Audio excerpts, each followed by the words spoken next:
¿Y por qué tenemos que tener tanto miedo de lo que pueda pasar en Chile? Bienvenidos. Bueno. Al revés. Hola a todos, ahí sí. Buenas tardes. Gracias Marina por la presentación. Me acordaba yo de que hace 2 años, exactamente en esta misma fecha, en esta misma Feria de la Brigada, figuraba yo aquí y tú ahí preguntándome qué pasa en Chile. Por la misma situación, y era por la revuelta popular. 2 años más tarde nos encontramos exactamente en el mismo lugar, tú preguntándome nuevamente qué pasa en Chile, con una situación que es el otro extremo de esta revuelta popular, o sea, el ascenso del fascismo, ultraderecha, y ahí veamos bien los términos, ¿no? Pero de la ultraderecha, pongámosle, al poder, un ascenso muy posible. No hay absolutamente ninguna certeza de qué es lo que va a pasar el próximo día domingo, 19, que son las elecciones. Nosotros viajamos mañana a Chile para poder vivir esto y ser apoderados de mesa y defender los votos, etcétera, pero no sabemos qué va a pasar. Entonces, bueno, esa es como una presentación. Yo me llamo Ingrid Urgelle, soy chilena, soy abogada, doctora en literatura. Y bueno, no es que me dedique a la política, pero como buena chilena estamos terriblemente politizados y hay que saber un poco de la situación que estamos viviendo, ¿no? Menos mal que estamos terriblemente politizados. No sé si quieres presentarte tú también ahí, antes de empezar la... Hola, yo soy Alejandro Almazán, soy reportero aquí en México. Soy el esposo de Ingrid, ¿no? Así me pueden ubicar mejor, ¿no? ¿Pero cómo? Y no, soy reportero y obviamente he estado metido mucho en Chile, pues porque pues soy su esposo, ¿no? Entonces la escucho todo el día, ¿no? Y me parece muy interesante el proceso que están viviendo en Chile. Ojalá que a ustedes ahorita aquí en la plática les pueda interesar, porque aunque uno puede decir, bueno, es Chile, pero tiene mucho que ver con lo que puede pasar acá en México, ¿no? O sea, yo sí creo que el acecho de la derecha acá en México pues está fuerte, y que si sale un candidato como el candidato que tienen allá en Chile de la extrema derecha, podría jalar muchos votos y estaríamos en un peligro en donde pues los seguidores, digo, yo me declaro seguidor de AMLO, donde la 4T pues no podría estar, ¿no? O sea, no tendría cabida. Por eso creo que es importante voltear a ver lo que está pasando en Chile, sobre todo porque es un país en donde nació el neoliberalismo, ¿no? Ya Ingrid nos explicará, pero es donde prácticamente nació el neoliberalismo y cómo es que se ha ido trabajando poco a poco en ese país y hasta dónde han llegado ahora, ¿no? Entonces, bueno, pues ojalá que les interese. Yo lo que le he propuesto a Ingrid es que hacerle como una charla, es decir, que ella nos cuente, porque pues ella es la chilena y ella es la que está viviendo todo, ¿no? Yo soy solamente el chilanguito, entonces mejor que ella nos cuente y nos diga, ¿no? Yo le quiero ir preguntando. Yo, por ejemplo, o sea, lo primero que le preguntaré a Ingrid es cómo fue que un candidato de la extrema derecha ganó hace 15 días, cuando desde hace 2 años Chile viene con una revuelta, ¿no? Donde la gente ha estado saliendo a las calles, donde los pacos, bueno, los policías han estado en contra de la gente, les han sacado los ojos, ¿no? Con disparos. ¿Cómo es posible que un país que estuvo en una revuelta termine votando por alguien de la extrema derecha, ¿no? O sea, ¿cómo es posible eso, Ingrid? Bueno, esa es la pregunta, ¿no? ¿Cómo a 2 años de lo que la prensa llamó estallido social, porque en realidad el término correcto es una revuelta popular? O sea, el término estallido social es un término como del discurso oficial del gobierno, de la prensa, de la derecha.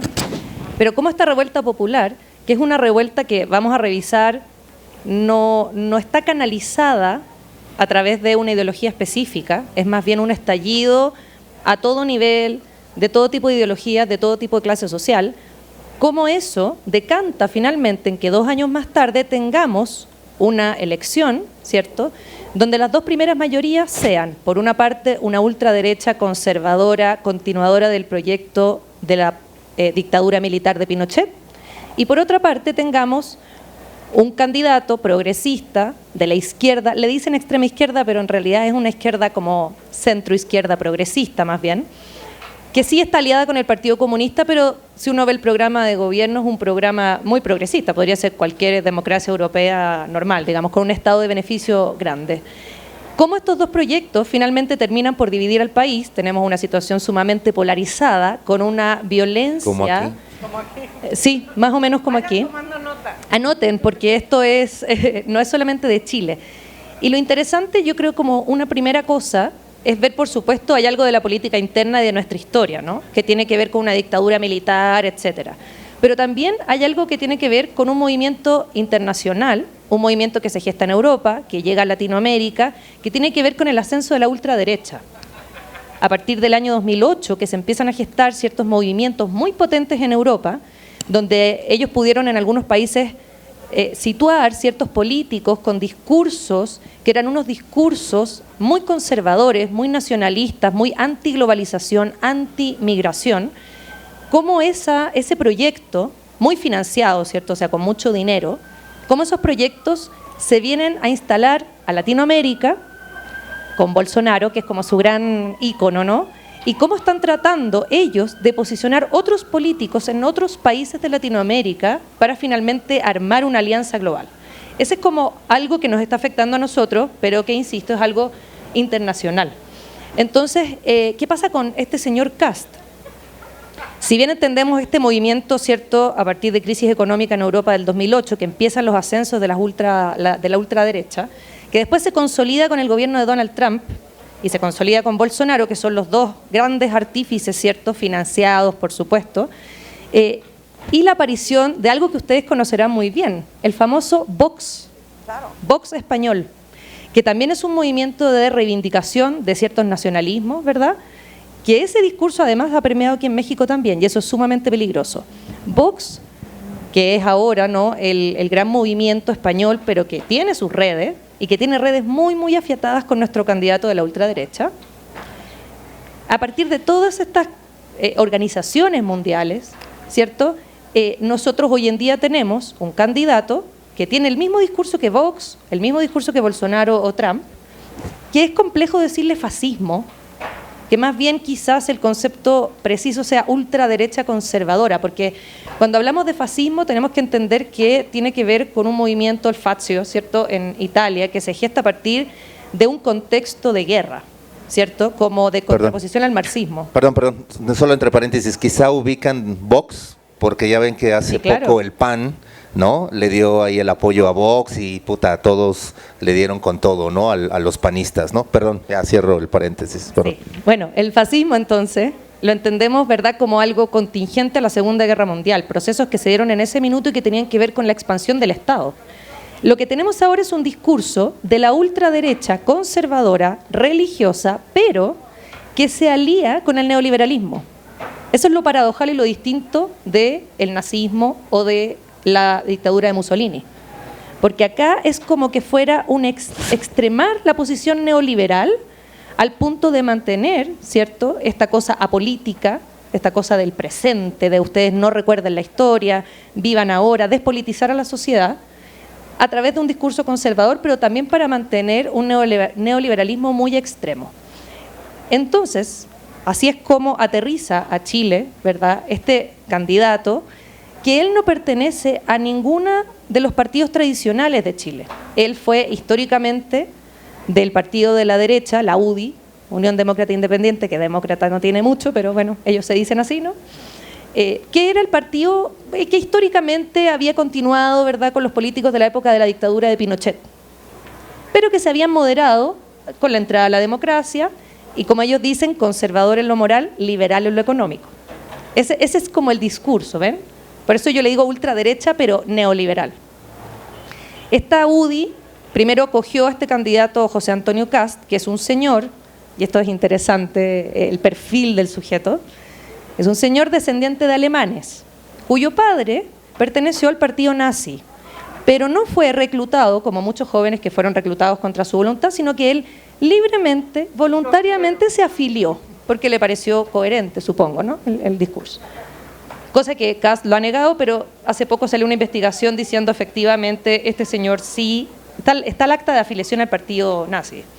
Después estos alemanes para Chile, este señor José Antonio Kast, hijo de 9 hermanos, familias muy conservadoras, muy religiosas, y él estudia Derecho en la Católica, que es el semillero de la extrema derecha en Chile, y de ahí empieza su carrera política. Él fue diputado por 4 etapas, digamos, seguidas, primero perteneciente a este partido de la derecha tradicional, y en algún minuto él empieza con sus pretensiones presidenciales el año 2017, que es en la elección anterior, cuando salió Piñera, que no sé si estábamos tan bien, o no, más bien mal. Pero en esa elección Kast dice, bueno, yo quiero ser presidente, y se sale de este partido y forma un nuevo movimiento que le llamó Republicano, igualito al de Trump. Republicano, con un símbolo que parece ser como el escudo del Capitán América, porque tiene como una estrellita y colores así bien, ¿no? Pero muy de Trump. Él funda este partido republicano, va y busca, yo digo, en la alcantarilla de Chile a la gente más extrema, más loca, más psicópata, que se meten, como Kaiser, que ahí lo vamos a ver, se meten a este partido republicano, y al principio no tienen mucha fuerza, pero en la elección del 2017 él sí saca un buen porcentaje de votos, o sea, mucho más de lo que se esperaba por encuestas. Se pensó que iba a sacar como un 2% y sacó como un 7-8% en ese entonces. Porque ese discurso, que después lo podemos revisar, ¿cierto?, qué es lo que propone, pero ese discurso de que se vayan los migrantes, la seguridad, la violencia la voy a eliminar, a los mapuches los voy a exterminar para que no haya más problemas en Chile, ese discurso le hace mucho sentido a una gran parte de la población, a un 20%, que es como la población ultra de la derecha. Y este señor fue agarrando fuerza, siguió siendo diputado, nunca fue jamás a una sesión, no hizo nada, un flojo, pero así flojo, porque él estaba preocupado de su partido político. La verdad, tiene súper baja participación como de votación de ley, o sea, nada.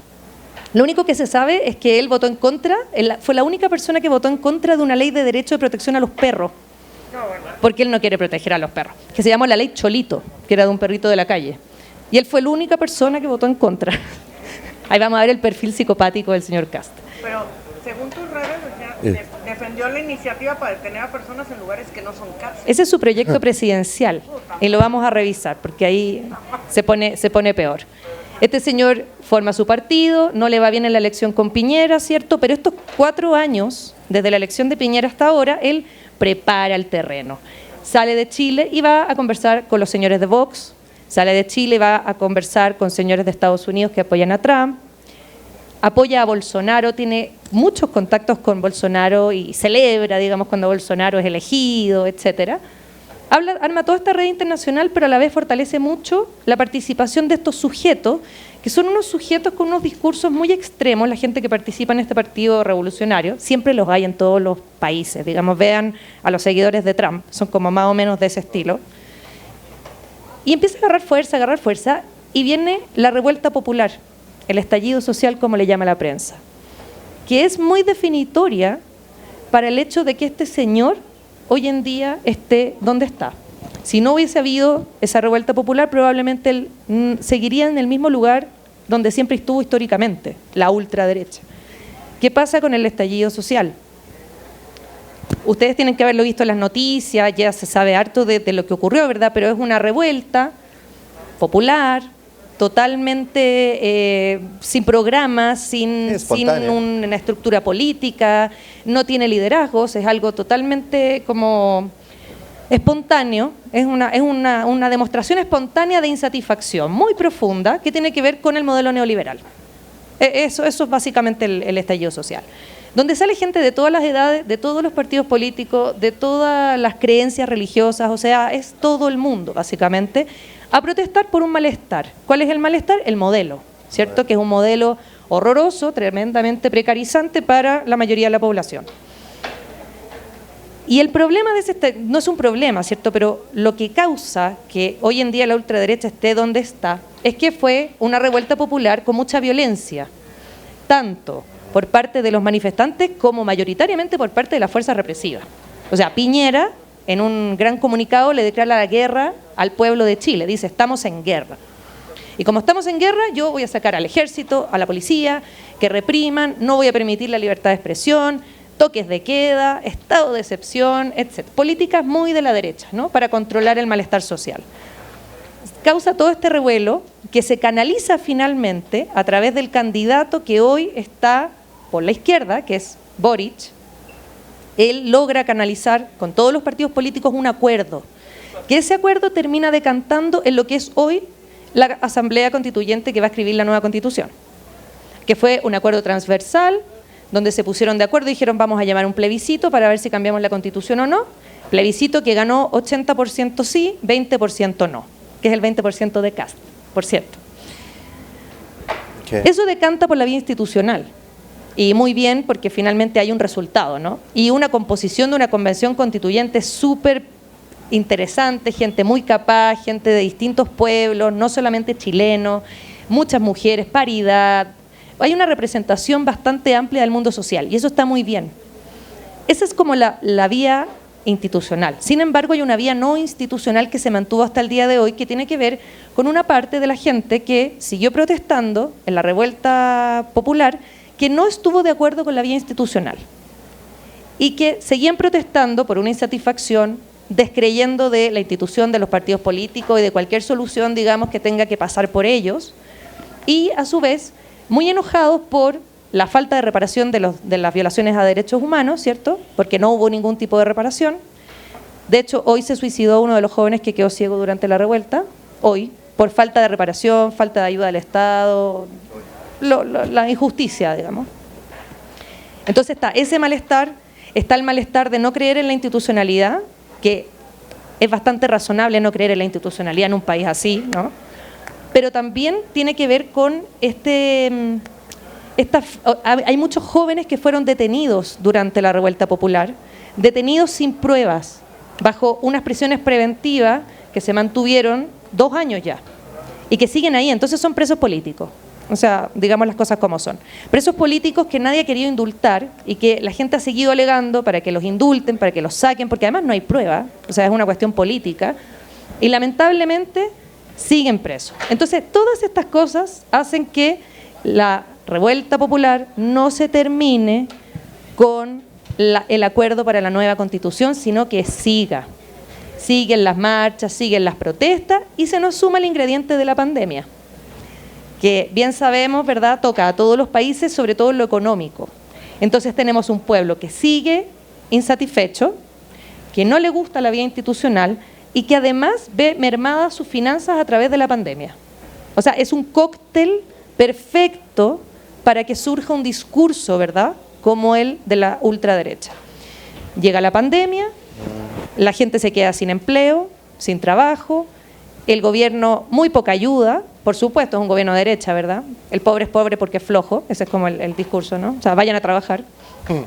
Poca ayuda del gobierno, mucha precariedad en lo sanitario, que eso se vio en todos los países, ¿verdad?, cómo están desmantelados los sistemas sanitarios, que finalmente decantan esta elección donde ya la gente no cree en los partidos tradicionales, entonces la centro derecha y la centro izquierda ya sacan muy poca votación, un 12%, que es muy poquito para lo que históricamente habían sacado, claro. Muy poco. Aparece un señor populista, Parisi, que es un fenómeno, ¿eh?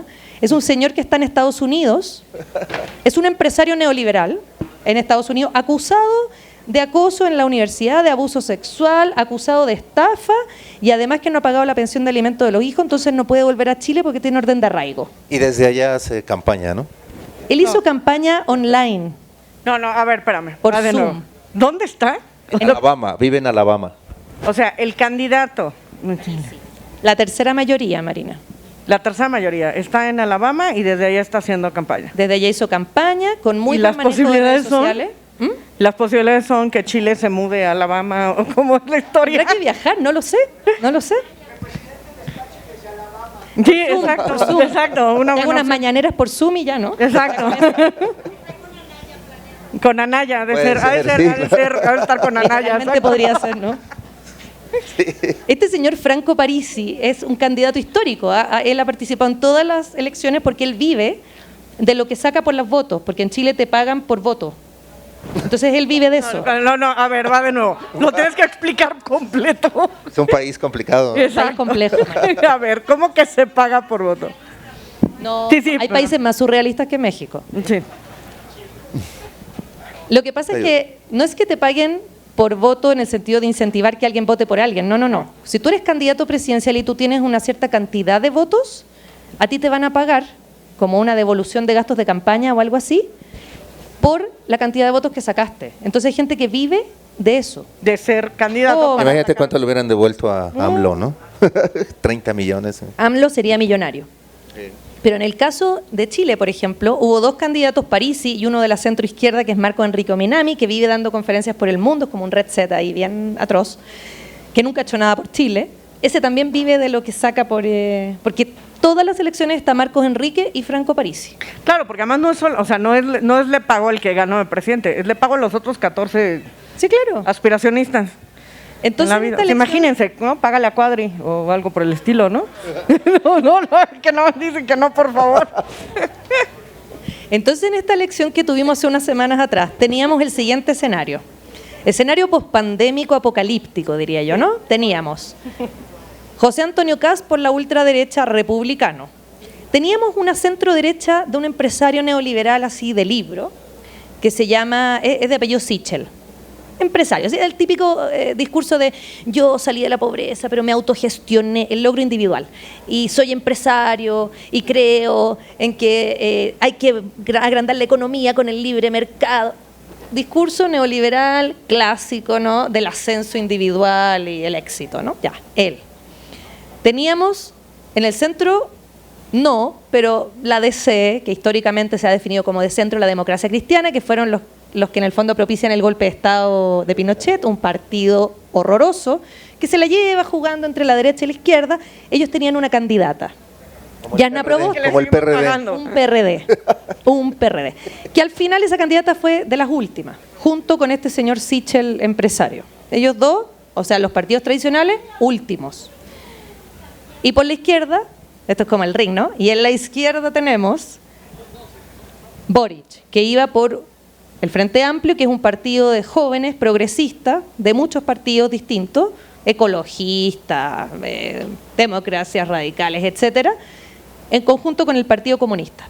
Ese era Boric, que en Chile le dicen la ultraizquierda comunista, desde el concepto de un país postdictadura de Pinochet, ¿no? O sea, la ultraizquierda.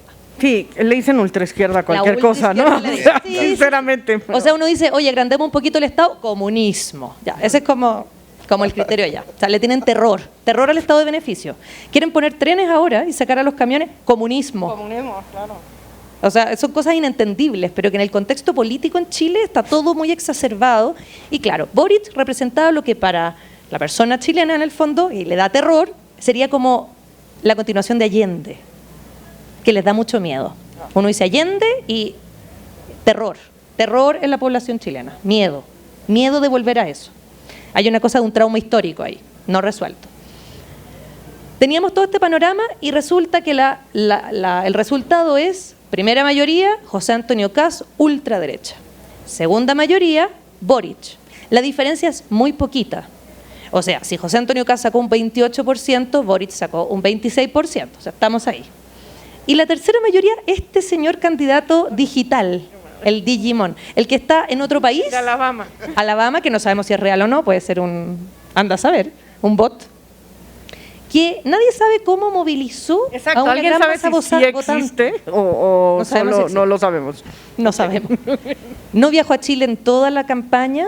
Pero un poco la explicación era que la gente estaba harta de los partidos, ¿no? Ah, bueno, la historia sí. Es que el discurso de ese sujeto es muy neoliberal porque es un discurso despolitizado. Yo no soy de derecha ni de izquierda. Cuando alguien te diga eso, tú dices facho. Facho. No soy de derecha ni izquierda, facho, ya. O sea, fácil, ¿no? Entonces él se presentaba como apolítico, o sea, negar la política, ¿no? Apolítico, pero empresario y que buscaba el desarrollo económico. Y donde mayoritariamente... Político y candidato presidencial. Suena súper congruente en la vida, ¿no? Y todo su discurso en la campaña fue decir lo mal que lo había hecho la política tradicional. Entonces él agarra el voto disconforme, básicamente. Agarra el voto de la gente que está cansada de la política tradicional, que viene este señor y te dice, son todos corruptos, son todos convenencieros, les importa lo que ellos quieren. Entonces, Como Fox. un Fox. Como Samuel García. No, como García, Samuel. Movimiento Ciudadano es por ahí. Es más neoliberal, es como Sí, Samuel. sí. Empresario, exitoso. Claro, pero Samuel García es ese discurso, ¿no? O sea, va por ahí, ¿no? Este rollo de no, yo soy ciudadano, no soy político, o saquemos a la vieja política porque los jóvenes, bla, bla. Exactamente. Y este señor Franco Parisi le fue muy bien en el norte de Chile. El norte de Chile son zonas, bueno, primero que tienen que ver con la migración, es el único flujo migratorio que nosotros tenemos, que con la pandemia la migración se ha exacerbado, está súper como poco reglada, ¿verdad? Muy abandonada por el Estado. Entonces hay una crisis muy grande en la frontera nuestra. Crisis tanto de los migrantes, donde están en carpas y mueren, y etc. Algo bien parecido a lo que ustedes conocen bien acá, ¿no? Migrantes que están muriendo en la frontera. Pero por otra parte, una población chilena de la frontera que ha tenido que ceder a estas personas que han llegado tanto sus espacios, sus casas, sus trabajos. Algo que nadie tampoco se ha preocupado de organizar. Entonces hay un descontento en el norte, que no necesariamente un descontento racista, porque uno podría simplificar y decir es racismo, es xenofobia. Claro. Es aporofóbico. Por supuesto, es porque son de otro país. No necesariamente, porque el norte es pobre. Y estos lugares donde han llegado los migrantes son lugares pobres, muy abandonados por el Estado. Entonces uno también se pone en la situación, ¿verdad?, de la persona muy precaria que vive en esos lugares, que no tiene trabajo, que no tiene servicio y tiene que compartir esos pocos servicios que tiene con personas que están llegando de otros países. Que están en peor situación. Entonces hay un descontento sumamente profundo en el norte, sumado que al norte es zona minera, entonces hay mucho dinero. Entonces hay unas diferencias sociales pero aberrantes, o sea, una persona que trabaja en minería gana millones y millones de pesos, anda en una camioneta del año, y al lado están estas personas que viven en unos barrios sumamente precarios, olvidados por el Estado, porque el Estado en Chile todo es centralizado, entonces Santiago y ya, no importa lo que pase en el norte, no importa lo que pase en el sur. Entonces ese norte vota por este candidato. Y ahí es cuando uno se tiene que preguntar, algo que ha dado vuelta a las redes sociales, cuando uno dice, por Dios, la gente cómo vota por estos candidatos, qué gente más tonta, qué gente más ignorante, porque ese es el discurso que uno ve, ¿no? El facho pobre. Y uno dice, a ver, o sea, primero que es una postura súper burguesa, ¿no? Como de, estos pobres, porque ya, primero. Pero también uno tiene que entender que hay lugares, en Chile al menos por la estructura geográfica que tenemos, que son lugares olvidados. Es gente que no tiene absolutamente ninguna ayuda de nadie, y que llegada una elección, yo no le voy a pedir a esa persona que lea el programa del Partido Comunista porque le va a ayudar. Es gente que está en tan profunda insatisfacción y con tan poca capacidad también de salud, de educación, de todos esos lugares olvidados, que es lógico que voten por un candidato que les está diciendo la política ya no sirve, porque para ellos la política no sirve, y es cierto que no sirve. O sea, legitimemos también el voto de la gente que vive en estos lugares, ¿no? O sea, y que votan por insatisfacción. Que ahí viene una cosa muy, o sea, que es el avance de la derecha es culpa de la izquierda. O sea, el avance de la derecha es culpa de la izquierda. Así de jodida es la cosa, pero así es de cierta. Sí, también. ¿No? O sea, el avance de la derecha es porque la izquierda no está haciendo la chamba en esos lugares. Así es. En donde además podrías hacer los mejores, o sea, los mejores programas sociales, podrías, ¿no?, hacer cantidad de cosas, pero se instalan en Santiago y no se mueven de ahí, ¿no? La izquierda chilena, históricamente, bueno, ahora saquemos al Partido Comunista y este Frente Amplio, que son partidos nuevos, pero la izquierda, la Concertación, que se le llamó, que después se cambiaron a Nueva Mayoría para limpiar y blanquear, pero no, son la Concertación. Ellos en el fondo lo que hacen es acordar con Pinochet una salida pacífica, muy entre como el Pacto por México aquí, ¿no? Exacto, donde todos los partidos se pacto. sumaron, con Peña Nieto, ¿no? Hicieron eso. Olvidémonos de todo, no castiguemos a nadie. En Chile no se castigó a la gente, a los importantes de las violaciones a los derechos humanos. Cayeron los de abajo, pero no cayeron los líderes.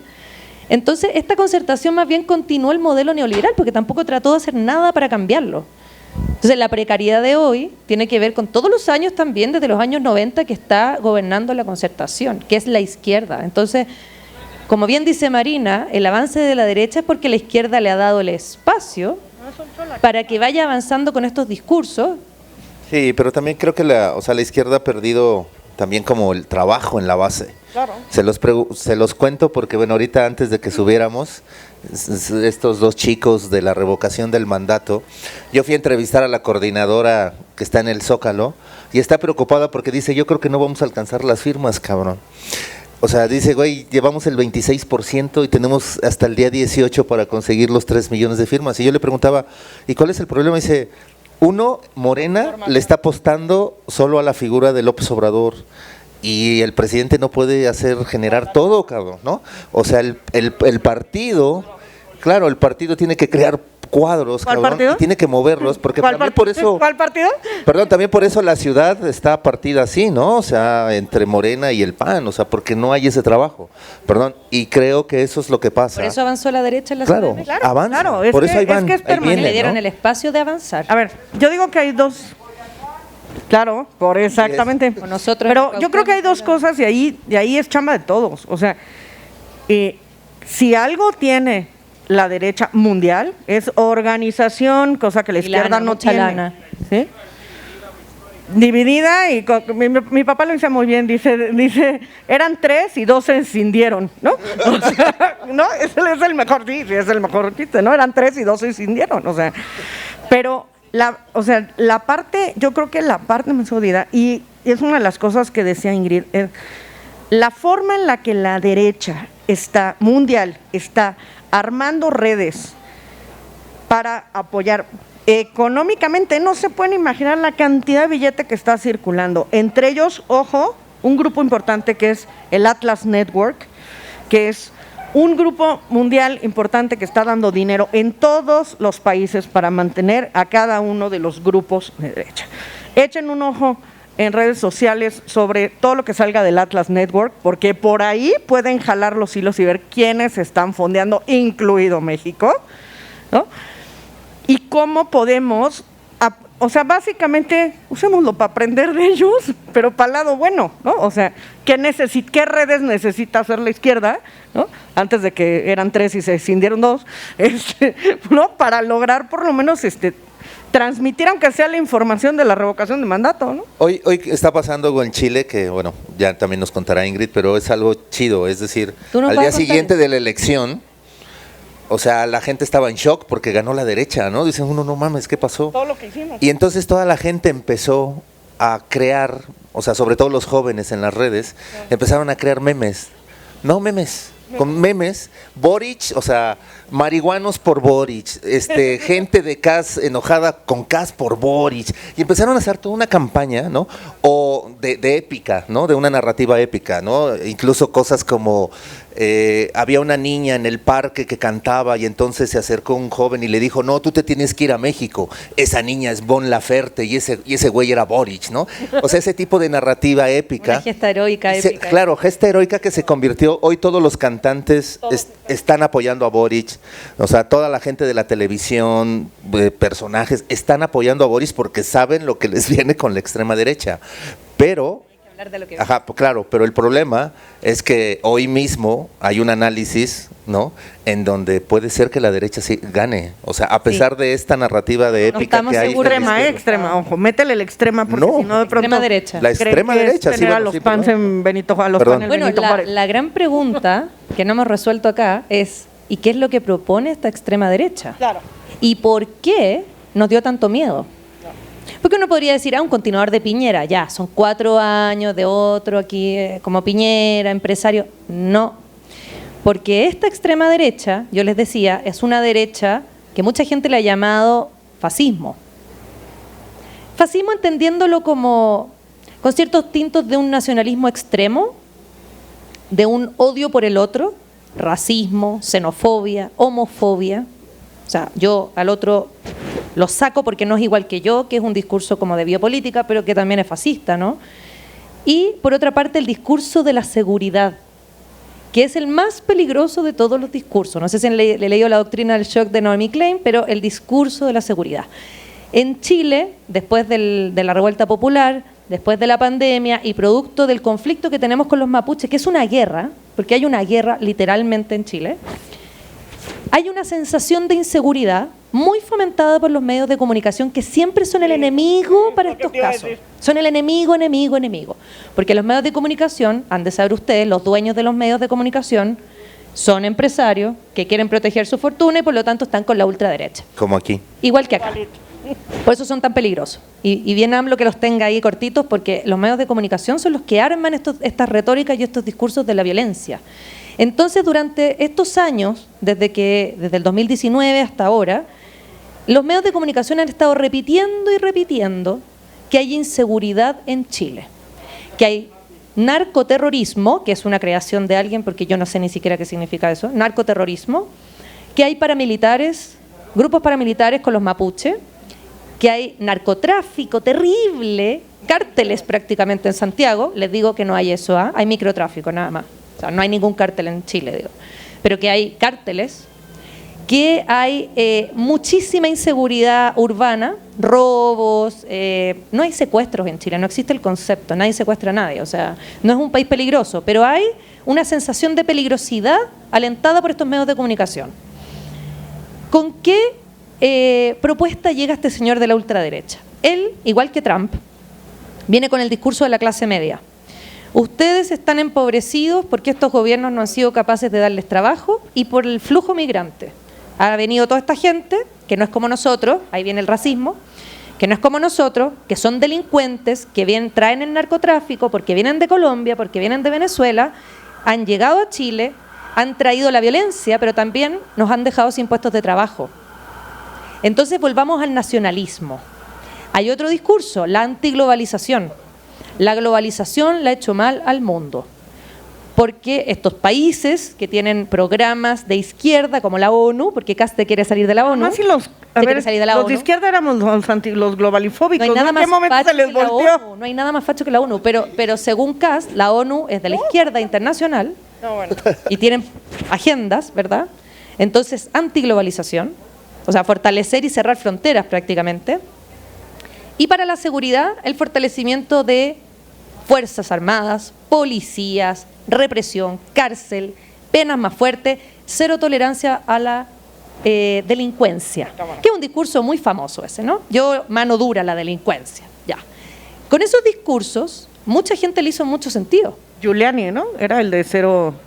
Sí. No, o sea, viene de Giuliani y de Pero es como Calderón, es decir, o sea, Calderón también lanza una guerra, ¿no? O sea, es claro.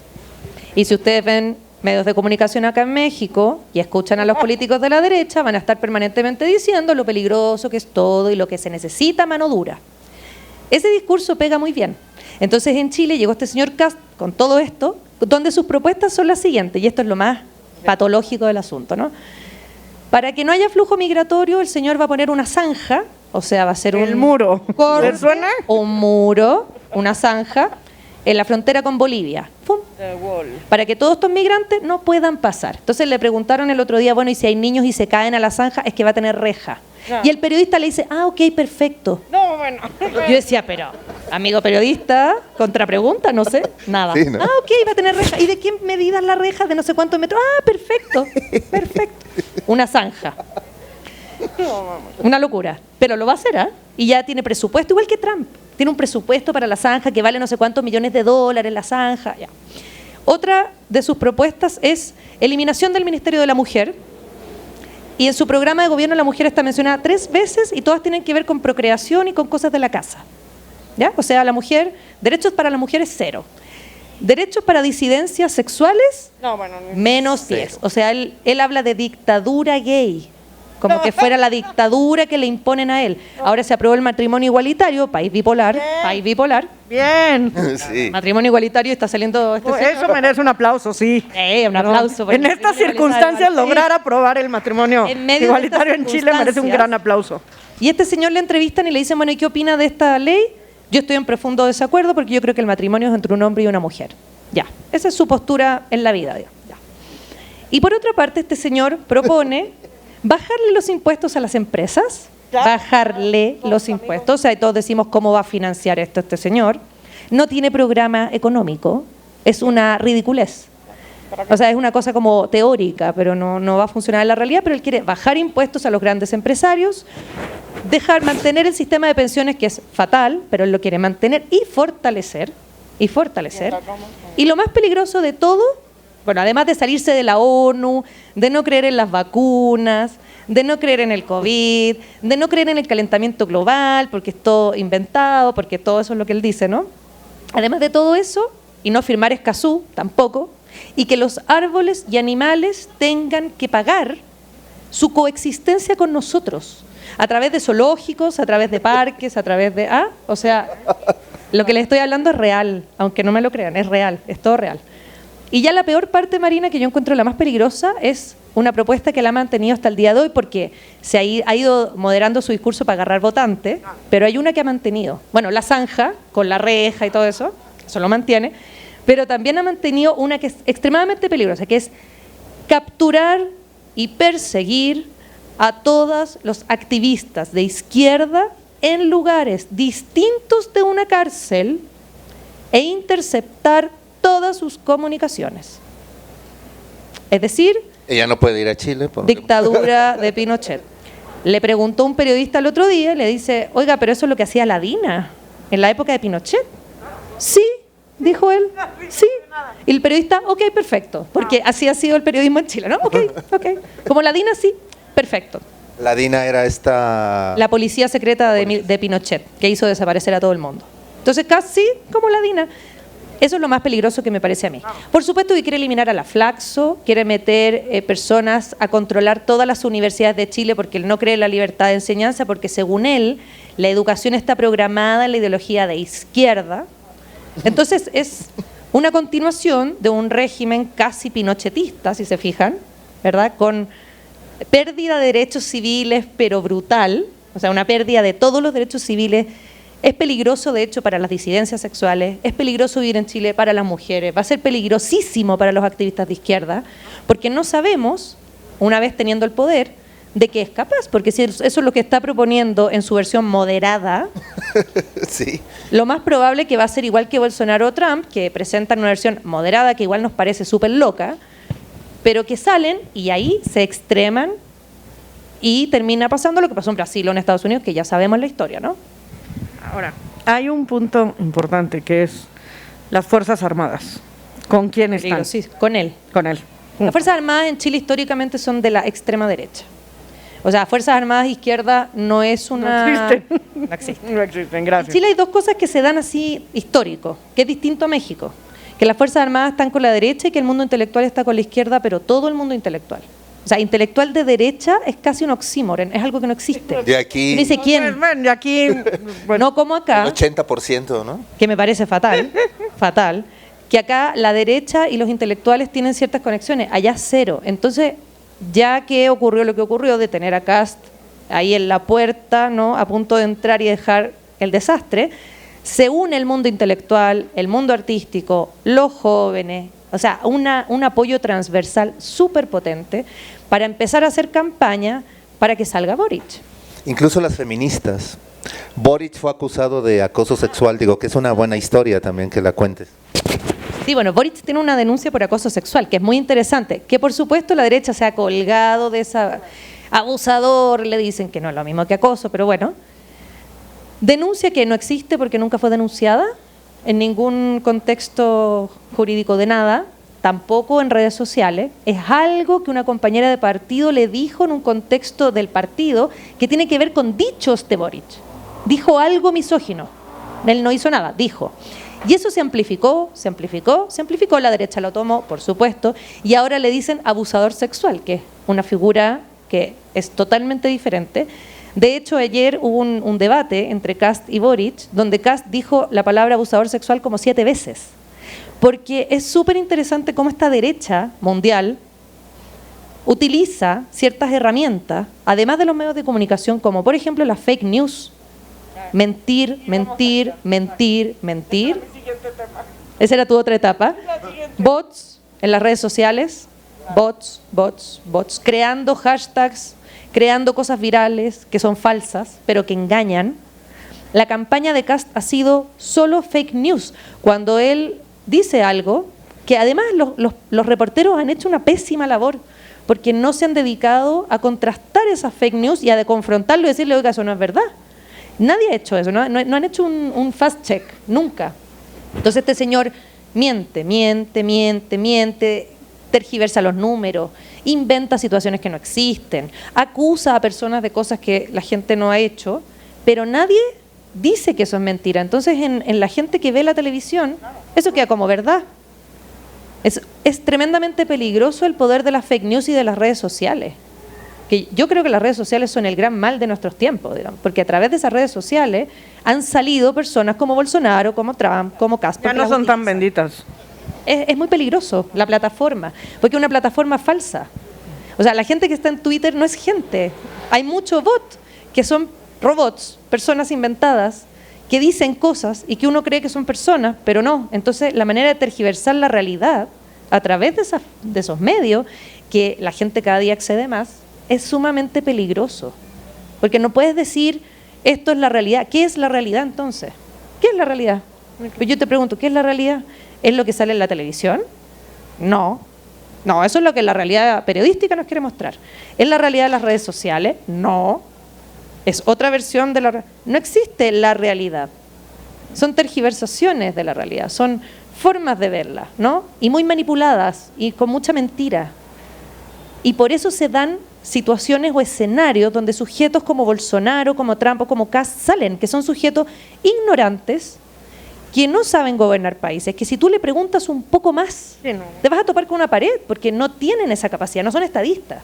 A ver, eso que estás diciendo está muy interesante porque recuerdo lo perdí, les juro, alguna vez voy a volver a encontrarlo y se los voy a leer en alguna feria. Es más, no sé si fue contigo, no sé si fue la última que tuvimos tú y yo, un decálogo que encontré de una periodista española que decía, a ver, una de nuestras mayores culpas de que la ultraderecha surja en el mundo y la mate, ¿no?, es el trato que le da a la prensa, ¿no? Claro. Punto. ¿Por qué? Pues porque primero los estás poniendo al mismo nivel que los otros, cuando son extremadamente peligrosos con su discurso. Y entonces esta mujer hizo un decálogo, y entre las cosas que contaba, un decálogo decía que en Alemania tú tenías cierto tiempo, o sea, todos los partidos tenían cierto tiempo, ¿no? Los tenían que entrevistar, digamos, en el noticiero público más importante, ¿no? A cada uno le tocaba cierto tiempo. Y entonces los propios periodistas del noticiero público se sentaron y dijeron, a ver, ¿qué vamos a hacer? Porque no tenemos opción de no darle voz a este nuevo partido de ultraderecha alemán, ¿no?, que está surgiendo. Y entonces se sentó el entrevistador y dijo, ok, no vamos a dejar que toque los temas en donde es peligroso. Punto. Entonces, no tiene discurso económico porque No tiene. es lo único que le preguntas.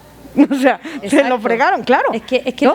No lo importante dejaron es eso. hablar de migración, no lo dejaron hablar contra las mujeres, no lo dejaron hablar nada. O sea, solo le preguntaban Buscaron sus huecos, ¿no? cuáles eran los huecos. Y entonces cuando el otro iba a decir por qué, y le dijeron, tiempo, joven. Y no me puedes decir que no te entrevisté en televisión pública, prime time, no sé cuánto, y no le dieron chance.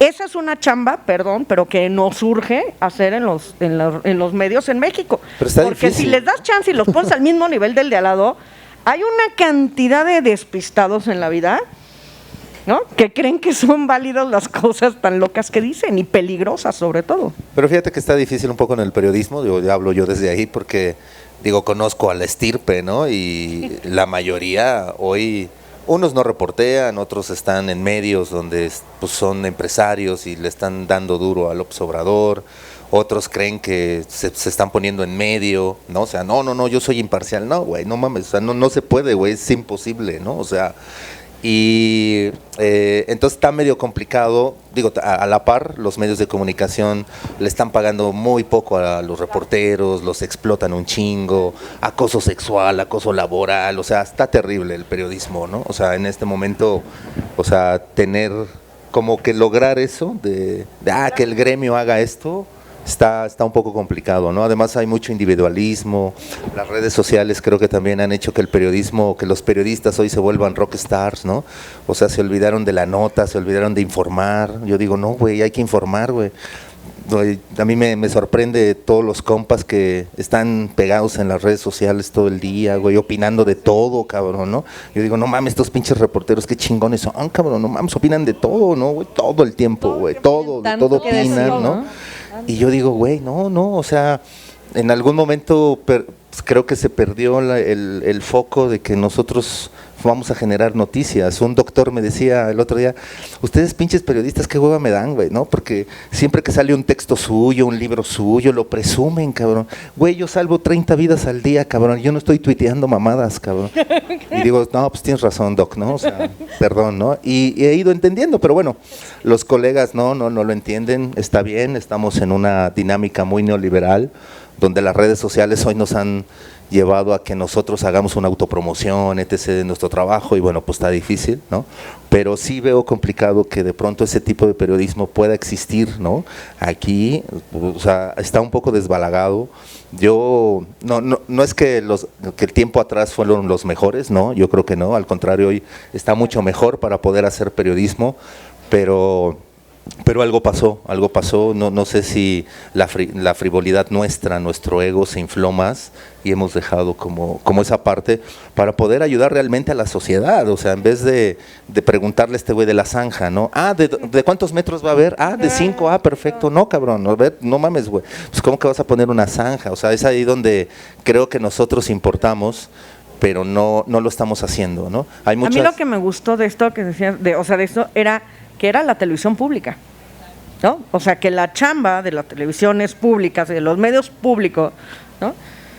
Pues hacen el hecho de decir, ok, pues sale, voy a tener a otros 200 que son privados y que van a tener todos sus intereses. Igual vamos a tener, como dices tú, al chavo que le pagan 20 pesos, al que no tiene chance.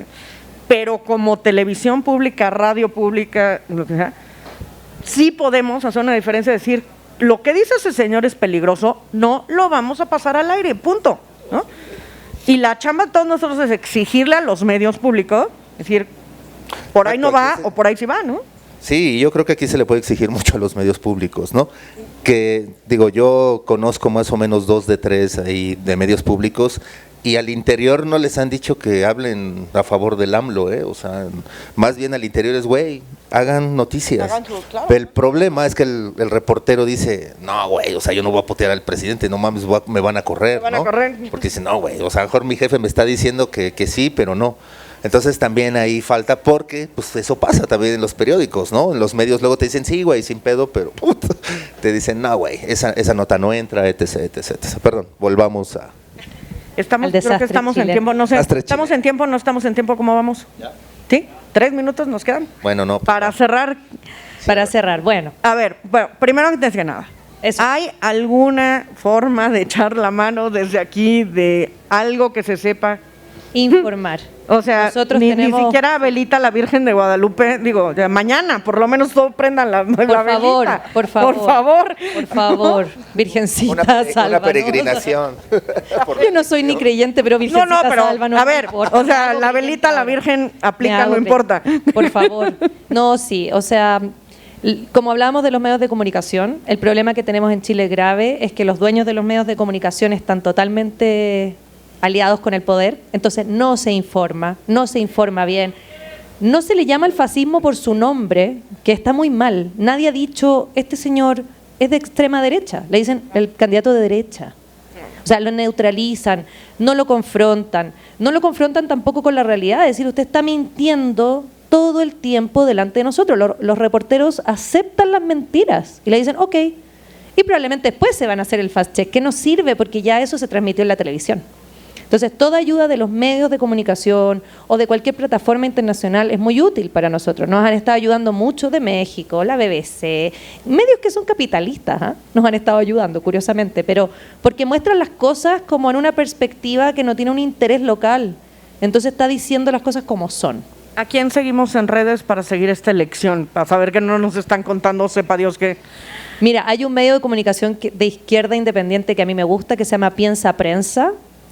También tenemos otros medios de comunicación de izquierda como El Desconcierto, CIPER. Esos son los grandes medios que no responden a intereses económicos, porque todos los demás, o sea, el lavado de imagen que le ha hecho el Mercurio, que históricamente ha sido hiperfacho, ¿no? A Cast ha sido pero horroroso, ¿no? Porque están ahí haciéndole campaña. Entonces, más bien hay que seguir estos medios independientes. Y, por supuesto, la elección va a estar en el CERVEL, que es el servicio electoral, ¿no? Ahí donde dan los números. Esto es el próximo domingo, recémosle a la Virgencita. No sabemos qué va a pasar porque está súper empatado. Los votos de Parisi ya se los dio a Kast porque llegaron a un acuerdo. Kast le va a condonar la deuda de pensiones y le va a dar algún ministerio, alguna cosa, entonces esos votos ya se los traspasó. Entonces no sabemos si con esos votos Kast logra sacar la presidencia. Esperemos que la fuerza del pueblo sea más. Han estado haciendo muchas campañas en territorios, que es lo que faltaba. Boric con su equipo han ido al norte, han ido a los pueblos que están más abandonados, los territorios que ya nadie había pelado hasta ahora, han ido hacia allá, al sur, han estado haciendo trabajo en terreno. Kast ha estado haciendo un trabajo más a nivel empresarial, viajó a Estados Unidos a encontrarse con unos compitas ahí, amigos de Trump, volvió a Chile con Parisi, pero Boric ha estado recorriendo puerta a puerta. De hecho, hay un gran movimiento que se llama 1 millón de puertas por Boric, o apadrina un votante, que es que cada persona tiene que conseguir 2 votos, de gente que o votó nulo o votó por cualquiera de los otros, ¿no? Y conseguir a 2. Apadrina un votante. Entonces, hay un movimiento muy fuerte en Chile, que no tenemos cómo medirlo todavía, porque la abstención que hubo en esta primera vuelta fue del 52%. La abstención, gente que no votó. Entonces, más que convencer al que votó, lo que hay que ver, buscar el origen, las causas, y ver qué está pasando, y tratar de captar ese voto es del 53% que no votó. Es por ahí donde hay que irse. Y yo siento que se puede haber logrado, pero como no sabemos, estamos en la incertidumbre absoluta hasta el próximo domingo 19. Vamos a estar allá in situ peleando votos con los republicanos. Bueno, ya lo saben. De entrada, por favor, mañana prendan la veladora. Por favor. Desde aquí, desde México, decimos todo. Así que todo el amor y todo nuestro voto. Si no, van a tener que acoger muchos exiliados de nuevo. Exacto. Y como siempre México recibe con los brazos abiertos. Tenemos Muchas gracias, Ingrid. varias cosas. Gracias tenemos libros de regalo y tenemos libros de venta